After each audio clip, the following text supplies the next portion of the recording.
And now, it's time for another Dice Tower review with Tom Vasel. Hey folks, today we're going to be taking a look at Kitchen Garden. Kitchen Garden is a game that has nothing to do with the kitchen. Has everything to do with gardens. And in this game, it's a very, very light game in which you're going to be planting cards from your garden. Let's take a look, and we'll be back.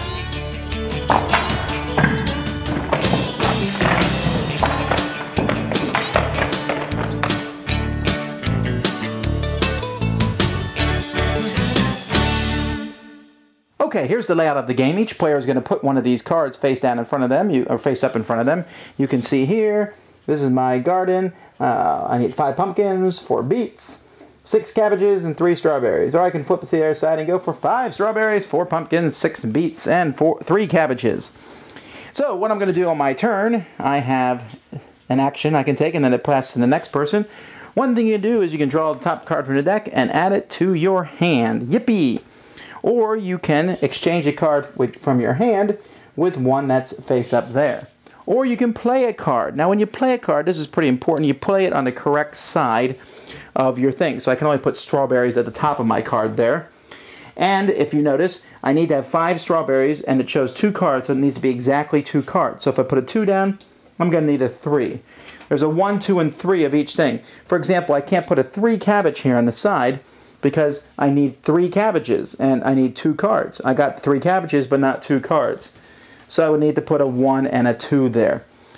Now, you can also play special cards. I can stick a weed on someone else's thing, and until they clear that weed, they can't win the game. They can, of course, get rid of that weed if they would like to by playing one of these cards. I can also play this card in front of somebody else and make them lose a turn because they are lazy. Each player also starts the game with 3 special cards that you can play anytime you want. This one clears the market out and puts new cards there, and you can take one. Then this one here makes everybody discard down to 3 cards, which makes people with a lot of cards in their hand angry. And this one here lets you steal a card from the discard pile, and if you use it in conjunction with the lazy card, it will let you steal a card from someone else's hand. That is pretty much the extent of the game. You will continue doing so until somebody fills up their area. The first person to do so is the winner. You know, when I first saw this, I thought, kids game, and then I read it and I thought, oh, like, it doesn't say it's a kids game, it says 10 plus. Then I played it, and guess what? Kids game! It really is. It's a game for younger folks, it's for families, it's really, really light, okay? And that's fine. Some people like that. It has a few things I dislike, like I don't like when someone loses their turn. I always feel that's bad game design. You gotta think of something better than just playing cards on someone and making them lose a turn. Ha ha ha! I hate you! Whatever. The other part's about placing the different things around the garden. That's pretty cool. You try to collect cards. This is a good game to teach kids, you know, drawing cards from the middle or taking one from the top, what to switch out, when to play your special cards. That's great, great, great learning tool. And I like this, and I think it works well in a very, very, very light family setting.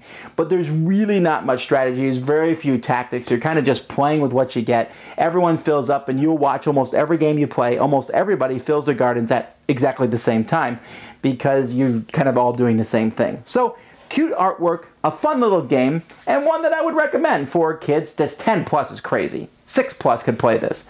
But I would recommend this for a lot of people to try out if you're planning on playing it like that. If you want a heavier strategy game, or if you want a fun card game for gamers to play, no, this is not it. Okay, this almost requires there to be children present. Otherwise, it's just too simple, too light. That's really all I have to say about it. So, for me it was but I could see some places where it would work. Thanks so much for watching the Dice Tower videos. Find more great videos and reviews, as well as our top-rated audio podcast at Dicetower.com. You can also find other great shows at Dicetowernetwork.com. I'm Eric Summerer, and you've been watching The Dice Tower. The Dice Tower is sponsored by Cool Stuff Inc., where you can find great games for great prices. Cool stuff in stock. Check them out at CoolStuffInc.com. Shut the front door!